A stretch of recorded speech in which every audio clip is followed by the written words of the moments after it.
ఆంధ్రప్రదేశ్లో ఎన్నికల హడావిడి మొదలైపోయింది. 2019 ఎన్నికల్లో భారీ మెజార్టీ తోటి 175లో 151 స్థానాలు గెలుచుకొని వైఎస్ఆర్ కాంగ్రెస్ పార్టీ జగన్మోహన్ రెడ్డి గారు ముఖ్యమంత్రి అయ్యారు. ఆయన సాదాసీదాగా నేను ఒంటరి పోరు చేస్తాను, నేను ఒంటరిగానే యుద్ధం చేస్తానని చెప్పి 5 ఏళ్ల నుంచి చెప్తూనే ఉన్నారు ఆయన. అలాగే ఆ మాట మీదే నిలబడ్డారు, మడం తెప్పలేదు, మాట తప్పలేదు.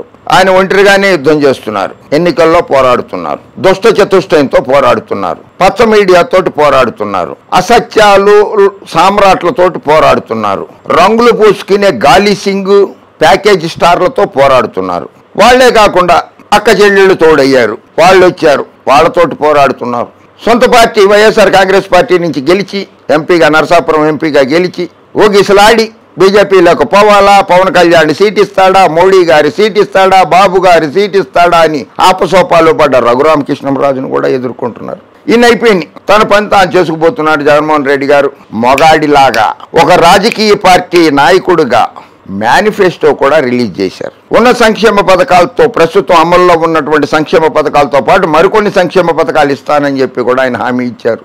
500 రూపాయలు పెన్షన్ పెంచుతానని కూడా హామీ ఇచ్చారు. అది మేనిఫెస్టో మొత్తం పూర్తిగా చదివారో లేదు, ఎందుకంటే అలవాటు లేదు కదా ఈయనకి, చంద్రబాబు నాయుడికి మేనిఫెస్టోలు చదవటం, మేనిఫెస్టోలో పెట్టడము, ఈ వెబ్సైట్లో నుంచి, పార్టీ వెబ్సైట్లో నుంచి కూడా తీసేయటము అలవాటు ఆయనకి. అది చదివే అలవాటు కూడా లేదు, అమలు చేసే అలవాటు అంతకన్నా లేదు ఆయనకి. ముందుగానే జగన్ అస్త్ర సన్యాసం, ఏపీ ప్రజలు ఓటేయరని తెలిసిపోయింది, మేనిఫెస్టోలో ఏం చేస్తాడో చెప్పలేదు, ఓడిపోతాడని తెలిసిపోయిందిట జగన్మోహన్ రెడ్డి గారికి. అవ్వా నవ్విపోదురుగాక. ఓడిపోతాను, తెలుగుదేశం పార్టీ ఓడిపోతుంది, నేను ఓడిపోతాను, నా పుత్రరత్నం ఓడిపోతాడు అని చెప్పి ఎప్పుడో ఊహించేసుకున్నావు నాయన నువ్వు. అందుకనే 8%, 6%, 3% ఉండి 132 శాసనసభ స్థానాల్లో పోటీ చేసి ఆంధ్రప్రదేశ్లో 122 స్థానాల్లో డిపాజిట్లు రాలేదు. తెలంగాణలో 8 అసెంబ్లీ స్థానాలకు పోటీ చేస్తే అక్కడ డిపాజిట్లు రాలేదు. ఆ పార్టీతోటి పొత్తు పెట్టుకున్నావు, జనసేన పార్టీతో. ఓడిపోతారన్న భయంతో. అది చాలదన్నట్లు కేసులు ఉన్నాయి కనుక కేసుల్లో నుంచి బయటపడాలి, ఓడిపోయినా బయటపడాలి, గెలిచినా బయటపడాలి అని అంటే రాష్ట్రంలో 1% ఉన్నది భారతీయ జనతా పార్టీకి ఓటింగు. ఆ పార్టీతో పొత్తు పెట్టుకున్నావు. ఓడిపోతానన్న భయం ఎవరికి పట్టుకుంటే ఇన్ని పార్టీలతో పొత్తులు పెట్టుకుంటారు? చంద్రబాబు నాయుడు నీకే కదా ఆ భయం, అందుకనే కదా ఇన్ని పార్టీలతో పొత్తులు పెట్టుకున్నావు. జగన్మోహన్ రెడ్డి ఓడిపోతానన్న భయం పట్టుకుందా అంటావేంటి? నవ్వుతారు ప్రజలు.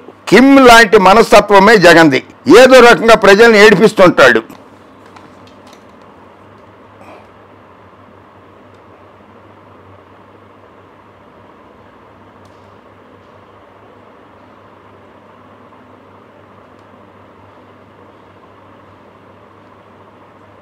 చంద్రబాబు ఎన్డీఏకి ఓటేయండి అని అడుగుతున్నావు. ఎన్డీఏ అంటే ఏంటి? నారా దొంగల ఎలియన్స్. ఎన్ నారా, డి అంటే దొంగల, ఏ అంటే ఎలియన్స్. నారా దొంగల ఎలియన్స్. ఆ పార్టీకి ఓటేయమంటున్నావా? ఎన్డీఏ అంటే ఏంటి? ఎన్ అంటే నమ్మించి, డి అంటే ద్రోహం చేసే అలయన్స్. నమ్మించి ద్రోహం చేసే అలయన్స్. ఆ పార్టీకి ఓటేయమంటావా?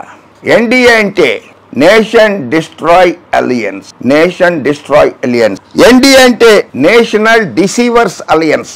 National deceivers alliance. ఎన్డీఏ అంటే నమ్మక ద్రోహుల అలయన్స్. నమ్మక ద్రోహుల అలయన్స్. ఎన్డీఏ అంటే నీతి నిజాయితీ లేని దోపిడీదారుల అలయన్స్. ఎన్డీఏ అంటే నేషనల్ దుర్మార్గుల అలయన్స్. ఎన్డీఏ అంటే నేషనల్ దొమ్మిదారుల అలయన్స్.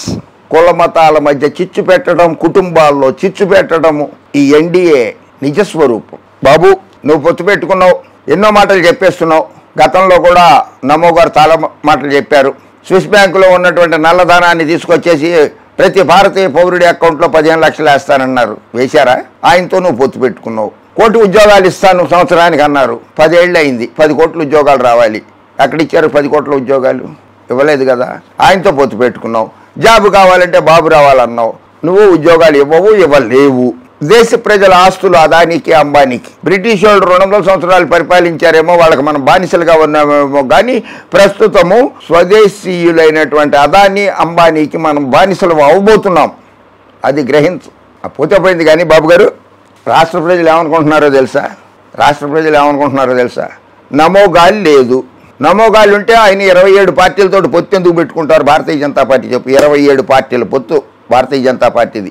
నోరు తిరగేటట్లుగా, తప్పులు లేకుండా వాళ్ళు పొత్తు పెట్టుకున్న 27 పార్టీల పేర్లు గనక ఆ పార్టీ జాతీయ అధ్యక్షుడితో సహా షా, నమో, రాజ్నాథ్ సింగ్, నిర్మలా సీతారామన్ ఎవరు చెప్పినా సరే ఛాలెంజ్ 27 పార్టీల పేర్లు నేలికి కూడా తిరగదు.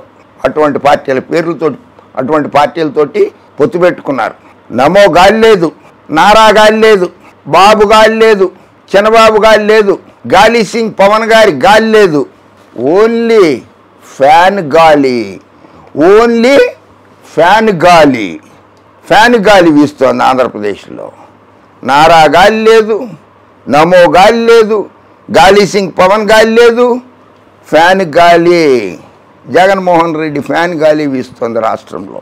ప్రజలు తనకు ఓటు వేయలేనే విషయం సీఎం జగన్కు తెలిసిపోయిందని టీడీపీ అధినేత చంద్రబాబు అన్నారు.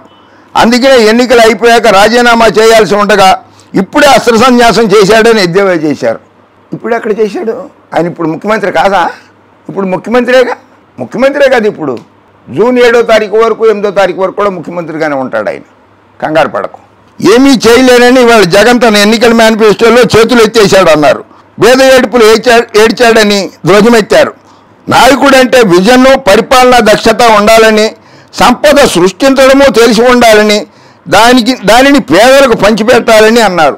సంపద సృష్టించడము నీకు, నీ కుటుంబానికి, నీ బంధుమిత్రులకి, నీ బీనామీలకి సంపద ఎలా సృష్టించాలో నీకు తెలుసు. పాపం జగన్మోహన్ రెడ్డి గారికి తెలియదు. సంపద రాష్ట్రానికి సంపద సృష్టించడమే ఆయనకి తెలుసు. రాష్ట్ర ప్రజలకి సంపద సృష్టించడము, ముందు వాళ్ళ ఆకలి తీర్చడము, కడుపు నింపడము, వారు ఉండడానికి ఒక ఇల్లు సమకూర్చడము, మౌలిక వసతులు అంటారు వాటిని. అటువంటివి చేయడమే జగన్మోహన్ రెడ్డి గారికి తెలుసు. నీలాగా పెద్ద పెద్ద బంగళాలలో, ప్యాలెసుల్లో, హైదరాబాదులో ప్యాలెసుల్లో ఉంటావు. పేద ప్రజల గురించి నీకు తెలియదు. సంపద సృష్టిస్తా అంటావు తప్పితే ఏం సంపద సృష్టిస్తావో తెలియదు. చెప్పవు. ఎలా సృష్టిస్తావు? సంపద ఎలా సృష్టిస్తావు? ఎక్కడి నుంచి తెస్తావు? అమెరికా కూడా $1 బిలియన్ అప్పుల్లో ఉన్నది. ప్రపంచంలో ఏ దేశం అప్పుల్లో లేదు. నువ్వు సంపద ఎలా సృష్టిస్తావో చెప్పు. నా సమర్థతపై నమ్మకం ఉందా లేదా, నేను చేసి చూపించానా లేదా అని సభికులను అడగ్గా చేసి చూపించగలరని వారు అరిచారు, నినదించారు. జగన్ పోలవరం ప్రాజెక్టును గోదావరిలో కలిపేశాడు. పోలవరం ప్రాజెక్టు చంద్రబాబుకి ఏటీఎం అని ఇప్పుడు మీరు పొత్తు పెట్టుకున్నటువంటి భారతీయ జనతా పార్టీ తరఫున ప్రధానమంత్రిగా ఉన్న నరేంద్ర మోడీ గారు బహిరంగ సభలో చెప్పారు, నారా చంద్రబాబు నాయుడు పోలవరం ప్రాజెక్టుని ఏటీఎం లాగా వాడుకున్నారని. అసలు గోదావరిలో కలపడం ఏంటి? గోదావరి నది మీదే పోలవరం ప్రాజెక్టు కడుతుంటే ఏం మతి ఉందా లేదా నీకు? అసలు గోదావరిలో కలపడం ఏంటి? గోదావరి నది మీదే ప్రాజెక్టు కడుతున్నారు. ఇసుక, మైన్స్, గంజాయి, డ్రగ్స్, చివరికి ఎర్రచందనం స్మగ్లింగ్లో సైతం వైసీపీ నేతల హస్తం ఉంది. ఎవరైనా అడ్డం వస్తే అడ్డంగా నరికేసేంతగా రాష్ట్ర పాలన సాగించాడని విరుచుకుపడ్డారు. ఆయనేమి రాక్షస పాలన సాగించలేదు జగన్మోహన్ రెడ్డి గారు. రాక్షస పాలన సాగించింది చంద్రబాబు నాయుడే. నువ్వే. ఆహా. నవ్వినా ఏడ్చినా కొడతాడు. నార్త్ కొరియాలో కిమ్ అనే నియంత ఉన్నాడు. జగన్ మనస్తత్వం కూడా ఆయనలాగానే ఉంటుంది. ఓహో, కిమ్ గారిని ఎప్పుడు చూశారు సార్ మీరు? కిమ్ గారి దగ్గరికి వెళ్ళారా? వెళ్ళలేదే. ఆ దేశ ప్రజలు ఎప్పుడు ఆయన మీద వ్యతిరేకత చూపించలేదే. ఆ దేశం సుభిక్షంగానే ఉందే. అగ్రరాజ్యాలతో పోటీ పడుతోంది ఆ దేశం. అగ్రరాజ్యాలతో పోటీ పడుతోంది. నా బాధ గురించి కాదు, నా రాష్ట్రం గురించి, రాష్ట్ర ప్రజల గురించి. మేము అధికారంలోకి వస్తే అభివృద్ధి, జగన్కు మళ్ళీ ఛాన్స్ ఇస్తే అరాచకం. ఎన్నిసార్లు ఏడుస్తావయ్యా? నీ ఏడుపు చూసి నాకు ఏడుపు వస్తుందయ్యా. ఏడవకు చంద్రబాబు, ఎప్పుడు ఏడవకు. జగన్ మీద పడి ఏడవకు. నువ్వేం చేస్తావో చెప్పు. ఇప్పుడు ఎవరు ఏమనలా నిన్ను. మీ సతీమణి భువనేశ్వర్ గారిని కూడా ఎవరు ఏమనలా. ఏడవబోక. మీ భవిష్యత్తుకు పూచీ నాది. అది దిక్కే లేదు. కొడుకుని ఎమ్మెల్యేగా గెలిపించుకోలేకపోయావు. నీ భవిష్యత్తు నువ్వు గెలుస్తావో లేదో నీకే తెలియదు. నువ్వు ఇంకోళ్ళ భవిష్యత్తుకు పూచియా? జే బ్రాండ్ మద్యంతో ఆరోగ్యాన్ని కుండబొడిచి ఆడపడుతుల మంగళసూత్రాలను తెంచేసిన దుర్మార్గుడు. అసలు ఆ బ్రాండ్లన్నీ తెచ్చింది నువ్వు చంద్రబాబు నాయుడు. అధికారంలో నుంచి దిగిపోవడానికి 2 నెలల ముందు నుంచి 168 బ్రాండ్లకి అధికారం ఇచ్చి జీవోలు ఇచ్చింది నువ్వు చంద్రబాబు నాయుడు, జగన్మోహన్ రెడ్డి కాదు. మంగళసూత్రాలు తెంచేయడం అనేది నీకు అలవాటు. చక్కగా హాయిగా ఉన్నటువంటి విశ్వవిఖ్యాత నట సార్వభౌమ నటరత్న డాక్టర్ పద్మశ్రీ నందమూరి తారక రామారావు గారుకి వెన్నుపోటు పొడిచి పదవి లాక్కుని ఆయన్ని మానసిక క్షోభకు గురి చేసి లక్ష్మీపార్వతి గారి మంగళసూత్రం లాగేసింది నువ్వు. అర్థమైందా? జగన్ అధికారంలోకి వస్తే మీ ఆస్తులు మీ చేతుల్లో ఉండవు, రికార్డులన్నీ పోతాయి. ఆ కీ జగన్ దగ్గర ఉంటుంది. ఎవరి స్థలం కొట్టేసినా తెలుసుకోవడం కష్టం. ఓహో, నువ్వేం చేయదలుచుకున్నావో ముందే చెప్పేస్తున్నావా అధికారంలోకి వస్తే? అయ్యో బాబోయ్, ఇది దుర్మార్గపు ఆలోచన పుట్టిందంటే నారా చంద్రబాబు నాయుడికి రాష్ట్ర ప్రజల స్థలాలు ఇళ్ళు కూడా కొట్టేస్తారట. అది ఆ నెపం ముందు జగన్మోహన్ రెడ్డి మీద వేసేస్తున్నాడు ఈయన. జగన్మోహన్ రెడ్డి గారు అటువంటి పని ఏం చేయడు. జగన్మోహన్ రెడ్డి గారు ఇచ్చాడు, ఇళ్ళు ఇచ్చాడు, ఆయన ఇంటి స్థలాలు ఇచ్చాడు, ఇళ్ళు కట్టించిస్తున్నాడు. కరకట్ట మీద కొంప కూడా కొట్టేసిందే. అంతకుముందు ఏదో ఒక కట్టావు, జగన్మోహన్ రెడ్డి గారు వచ్చి కొలిసేసారు. అది కూడా నువ్వు కబ్జా చేసి కట్టిందే. కబ్జాదారుడు నువ్వు. జగన్మోహన్ రెడ్డి గారు 32 లక్షల మందికి ఇళ్ళు కట్టించాడు. ఓకే, ఆయన ఇళ్ళు కట్టించడం తెలుసు, మంగళసూత్రాలు అందించడం తెలుసు, ఇవ్వడం తెలుసు, కానీ నీలాగా దోచుకుంటాం దాచుకుంటాం తెలీదు జగన్మోహన్ రెడ్డికి. రాష్ట్ర ప్రజలారా, తోడు దొంగలు 3 దొంగల ముఠా వస్తోంది.